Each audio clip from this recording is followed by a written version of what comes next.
Happy 1 year YouTube anniversary to this guy. This experiment sure did take a lot of time, but was it worth it?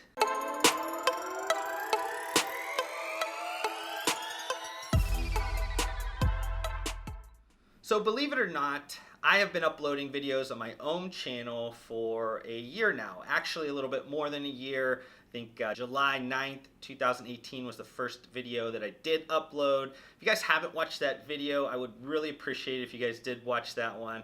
It's actually one that I'm most proud about because I spent the most time. This is when I first learned anything of how to do things in Adobe Premiere, and it just was kind of one of those like creative awakenings for me that really kind of got me started on this journey. Pop up one of these banners here for you guys to click on that if you guys have not watched that video yet. That was from a Chicago business trip. So it's a little bit different. It's a vlog, so a little bit different than just me talking in front of the camera. But before I launched my own channel, earlier that year in 2018, you guys might remember that I was doing a ton of videos, a few dozen or so, with Price Plow.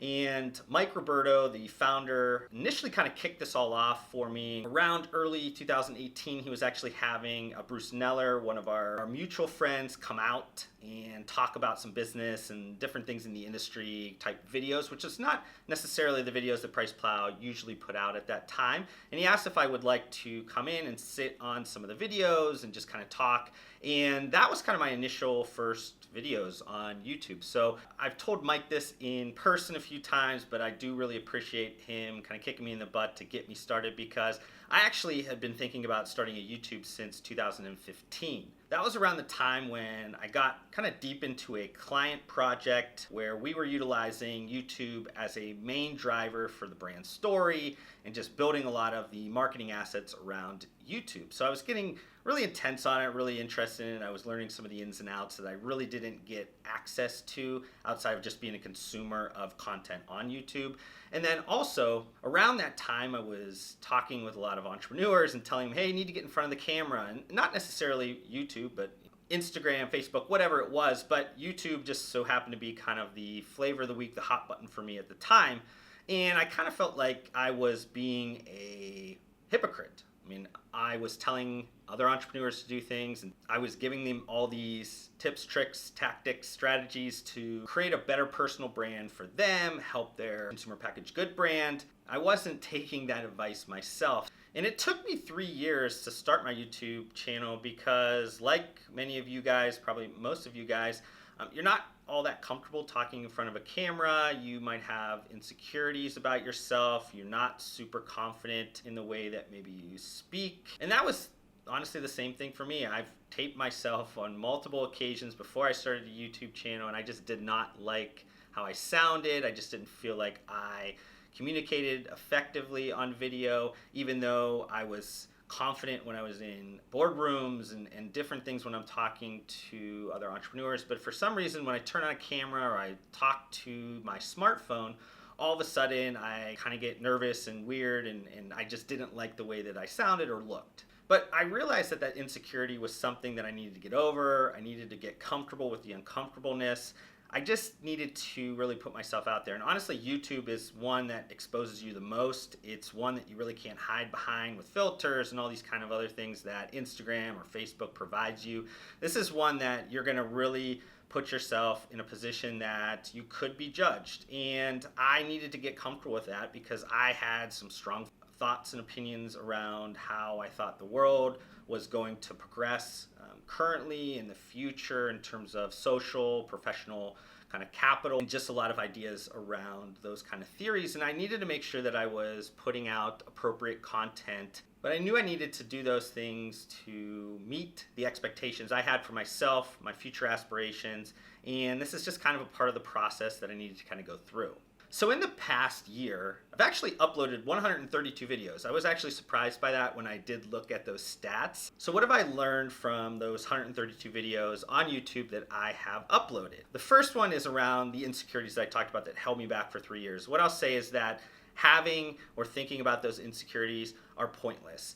If somebody cares about those insecurities that you are worried about, they don't care about you. They're somebody that is small-minded. They're not going to be somebody that you want to keep in your life anyways. So it helps you kind of weed out some of the people that maybe are judging you, maybe talking behind your back or whatever that is. I'm not saying that I had any of those cases. I know I've spoken to a lot of other YouTubers that had a much stronger case in terms of what they said that happened to them. I think I've groomed my friends and family and stuff so much over the years that I didn't have much fat to cut off, I guess you could say. But what I'll say is if you do have insecurities and that's holding you back from doing YouTube or anything around social media or honestly anything in life, just kind of cut that out. Don't worry about it. It's always going to be worse in your own head than it's actually going to be. So just kind of get started, just get going. I promise it's going to be beneficial to you. 2, and this is around editing. Editing is not fun. I don't enjoy editing. I'm sure there's a lot of people that do editing, motion graphics, things like that for a career, and they love it. I just don't like it. It's not how my brain works. I do appreciate that I have done every edit on my own videos. I have learned how to edit. I'm not really good at anything. I'm definitely not an expert in any stretch of the imagination on Adobe Premiere, but I know enough to do what I need to get done. And I think that's useful because if you're not able to at least learn the tools that you have, like learn the camera, learn Adobe, learn whatever it is, lighting, microphones, whatever it is, on a basic level, you'll never be able to progress. And honestly, if I didn't really have a lot of those basics, I wouldn't understand maybe some different things that I know that I need to enhance in the future. And then 3, and most importantly here, is that this was honestly the best decision I've ever made for my life. I know that probably sounds weird or interesting, and I don't want to discount some of the other great things that I do have in my life, but what I want to say is that making this decision finally after 3 years was the best decision I could have made for probably more towards my professional life than my personal life, just because I don't at this current time add a lot of my personal life into my videos. But as you guys will see a little bit later in the video, that I do plan on adding a little bit more of that in the future. So why was this the best decision that I could have made for my life? As you guys know, I am a management consultant. I'm the owner of Schall Consulting. We focus on consumer packaged goods companies, functional, value-added type of products in the nutritional supplements, food, beverage, beauty, personal care, all those types of areas that are now like the better for you, healthier for you type of areas. Been doing that now for 7 years, but because I am a management consultant and I tend to have a lot of NDAs and confidentialities, and I don't get to talk about a lot around who I work with or what I'm working on a very specific basis, this platform, at least YouTube in general, has really provided me the opportunity to share some of my kind of ideologies on business, theories, strategies, tactics that aren't really specific to a client, because every client, every project that I work on is very much a special snowflake. I can't fathom to understand how people will give a business plan or plan of action or something like that that's like a cookie cutter.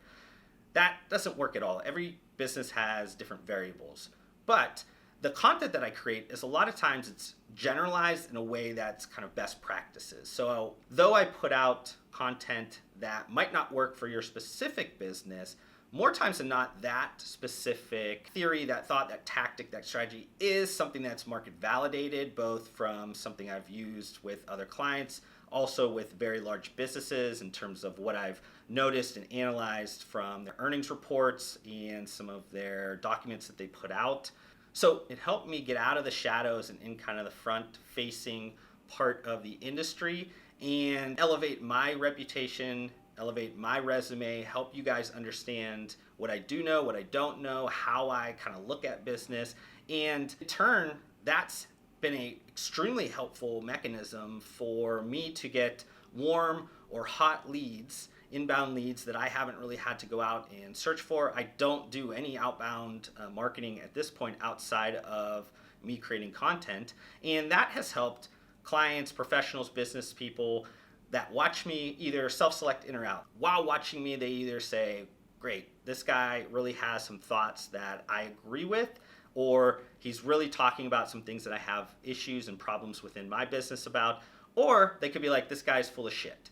And if that's the case, then they don't contact me and I don't have to worry about going through all these steps to try to understand their business, understand how to help them, and them not even be all that interested in what I'm offering. So it's helped me immensely in my business from the business development side. It's also helped me talk about a lot of topics and learn about a lot of topics in business on a much deeper level. Putting out these videos, the type of videos that I do, does take some research time. So I try my best to make sure I have things that are super supported in the market. I have some data to give you guys, or I cover topics that are just not covered anywhere else on the internet. Those are my favorite topics to talk about, are the ones that just you can't find them anywhere on Google searches. Things that I've created out of nothing. I've seen them because one of my major strengths is kind of seeing around the corner. And when I am able to see around the corner and produce that content for you guys, I think it's extremely valuable. But outside of professional benefit, I also think it has helped me on my personal life. I have much more confidence in my speaking ability now, even though I don't think I'm anywhere close to where I would like to be in the future. I have aspirations to speak publicly a lot more in a lot bigger forums, and right now I don't think I'm at the level that I really need to be, but I think this is definitely in 1 year has drastically improved the way that I speak publicly. But YouTube has just personally just given me a lot of confidence in my life. So what's in store for year 2?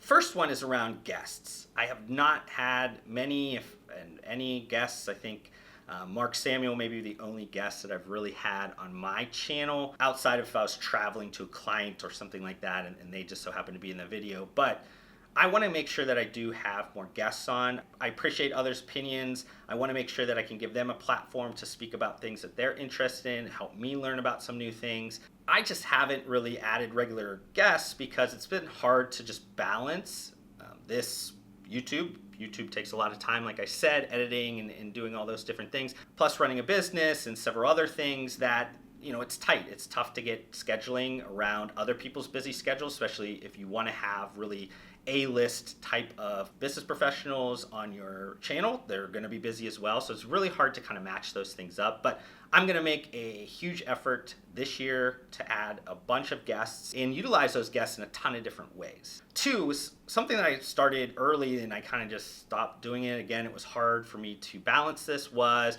kind of the travel vlogs, business and for personal. Those take a little bit longer to edit, and because of that extra editing time, I was just kind of burnt out and not able to add those things. I also travel extremely light, so sometimes adding the camera and lenses and microphone or whatever it is, it just kind of becomes a pain. I know that's an excuse, but what I'll tell you is that if you travel as much as I do for business, you really just want to be as streamlined as possible, and when you start adding different variables, it does create probably more of an issue than you make it be, but it's one of those things that I'm going to make, again, an effort this year to really add a lot more of that. I want to add more of my personal life to my channel. I think at this point, you guys have heard me talk enough about nerdy business things. You guys would like to learn a little bit more about me personally, so I want to make sure that I do that.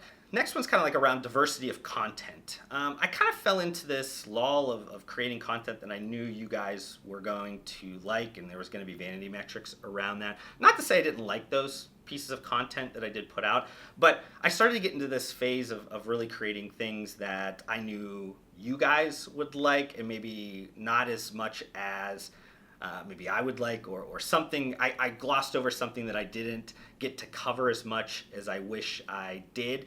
So this year I want to really get into some of those things that I nerd out about, things that really don't have to do a lot of times around my particular business sets or clients, but it's just things that I find super interesting. Maybe you guys will find super interesting. And those are the kind of videos, like I said before, those are the kind of videos that I enjoy doing because they're just kind of personal and enjoyable to me to do. So audio only, I've talked about this since the beginning. I really wanted to do a audio only, audio experience kind of podcast, different segments and different YouTube type of things that I would transition over to audio, but I just didn't get to it. Honestly, I probably should hire somebody. I should make sure that I do that, but I just have not done it. I'm kind of a control freak in a lot of senses, and it's hard for me to pass some of that stuff off, especially when I don't really know how to do it myself. I would like to learn myself before I pass it on to somebody else. So year 2,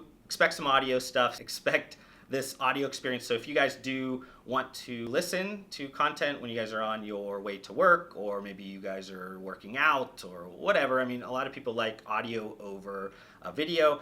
I know a lot of other people love written, which I'll continue to do written articles as well. If you guys are not following me on LinkedIn or Medium, I would stress to definitely follow me there, because I do put out some different content that is written only as well. And then finally, like new segments. I got a bunch of ideas that I want to do. There's just been kind of a lack of time for me to execute on those, but I do plan on finally coming up and putting those things out on my channel in this next year. So YouTube goals for year 2, I didn't talk about this when I first started a YouTube channel, so I didn't have, how I did on year 1. What I'll say is that I found out that creating a following on YouTube is a lot harder, at least from the vanity metrics side. I think 65 or 70% of my views come from people that are not subscribed from me. So there's a lot of views that are coming from people that are just dropping in for a video or two that are not subscribing, which I don't really know if that matters or not for my particular business. But what I'll say is that I would love to have more subscribers in year 2. I think those vanity metrics, again, don't really matter much to me, but what I do want is to have a bigger audience. I want to have the ability to help more people, create more value to people through some of the insights and things that I share on my channel. And the only way to do that is to have more subscribers and a bigger audience. Regardless of vanity metrics and subscribers and all that kind of stuff that comes around, this is not something that I ever plan on or try to monetize from. This is just something that a learning experience, something that's going to enrich me. But I want to continue to just love the process. I mean, this does take a lot of time. I've said that a few times in this video, but I do want to continue to enjoy it. I do want to continue to appreciate the time that I'm giving to YouTube. And I think for me, at least, this is still very early innings in terms of how long I would like to be doing YouTube, if it's going to be around. So I need to enjoy the journey. I need to make sure that I'm always kind of stopping to smell the roses or whatever people say. But I just want to make sure that I don't get too caught up into comparing myself to other people or vanity metrics or anything like that. And then finally, a goal of mine is to really kind of enhance some of these videos. Editing has been a pain for me and one of those things that I need to get better at, but I want to make sure that I can enhance the video better. So some different graphics, charts, graphs, whatever it is to help you guys follow along more with the content that I put out. I know some of it sometimes is very technical, and without some of those visuals, it does hurt the videos by not having them. So I want to make sure that I make a conscious effort to try to add more of those. Before I leave this video, I just want to thank you guys. If you guys have watched even a minute of this video or any video that I've ever put out, I just really appreciate you guys supporting me on this. I would love for you guys to comment below if you guys have any ideas or things that you guys would like to see from videos from me. If not, if you guys don't really have any opinions on what you'd like to see, if you guys just want to comment below and say hello, I would also appreciate that. Love to engage with anybody that's watching my videos. I don't get to see who's watching those videos. I might see 100 views, 200 views, but I don't really see the names or the faces behind that. So I would appreciate a hello, even if it's not a comment on YouTube. Maybe it's just something that you guys shoot me on Facebook or Instagram or LinkedIn or whatever. Just want to say that I really appreciate you guys watching this, and just want to make sure I can say thank you to each one of you guys. Thank you so much for watching this video. If you want to help support me, make sure you guys hit that thumbs up button on this video. If this is the first time you've been introduced to my videos, would love for you guys to be a part of my community by subscribing to my channel. I upload several videos just like this weekly. And if you guys want to connect further outside of this platform, I do include all of my social media links down below. I just want to thank you guys again for your time. Hopefully I gave you some value in return, and we'll see you guys on the next video.